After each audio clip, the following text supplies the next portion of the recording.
every tourist has sort of a mental picture planned about the place that they are visiting. मैं भी कहीं घूमने जा रही हूँ तो मेरा एक mental picture रहेगा कि मेरी इतने दिन की trip है, मैं ये चीजें घूमूं, ये चीजें experience करूँ, मेरी कुछ expectations होंगी. Hey guys and girls, this is your host Rushil. Welcome to another episode of Travel with RV Show.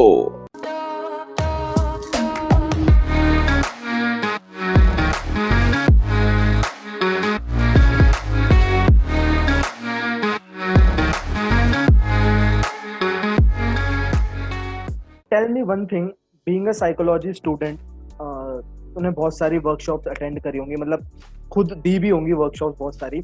और पिछले 3 महीने से 4 महीने से मैंने देखा लॉकडाउन में लोग बहुत बात कर रहे हैं मेंटल हेल्थ के ऊपर, साइकोलॉजी के ऊपर. तो मैं बस ये जानना चाहता हूँ, मुझे कोई आइडिया नहीं है इस बारे में कि is there a connection between psychology and tourism and travelling, psychology and travelling. Okay. So, अगर सिर्फ एक ब्रॉड कॉन्सेप्ट्स के बारे में बात करें कि like talking about just tourism and psychology, like as far as my understanding is concerned, दोनों के बीच में एक ये रिलेशन है, like if you want to promote tourism, right? अगर आपको tourism promote करना है, उसके लिए you need to have an understanding and knowledge about your tourist, ठीक है? कि वो किस expectations के साथ किसी place पे आ रहा है. You know, every tourist has sort of a mental picture planned about the place that they are visiting. मैं भी कहीं घूमने जा रही हूँ तो मेरा एक mental picture रहेगा कि मेरी इतने दिन की trip है, मैं ये चीजें घूमूं, ये चीजें experience करूँ, मेरी कुछ expectations होंगी.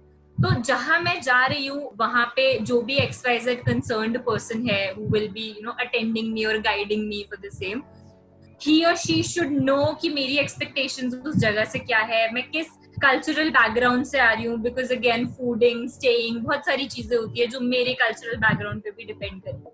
सो to have that understanding will help you to promote your tourism in a better way. अगर आपको टूरिज्म प्रमोट करना है then you need to know your tourist well, उसकी psychology, what are their thoughts, their cultural backgrounds, their expectations, everything comes along with that. और अगर आप एक traveller हो? So, as a tourist, I would say दो तरह से probably.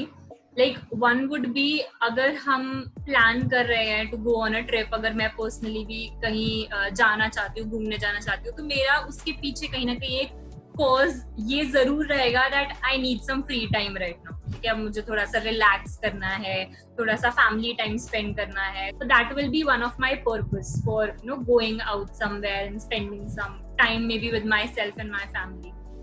Then the other can be अगर मैं कहीं जा रही हूँ then again it comes back to the mental picture कि मेरी उस trip को लेकर के एक mental picture created होगी कि मैं यहाँ जाऊंगी तो मैं वहाँ ये करूंगी, ऐसी वो जगह होगी, वहाँ पे ये सब चीजें रहेंगी, and वो सब कहीं ना कहीं मेरी साइकोलॉजी से रिलेटेड कैसा फील हो रहा है वो चीज एक्सपीरियंस करके, वो मेंटल पिक्चर आप उससे सेटिस्फाई हुए हो या नहीं हुए हो.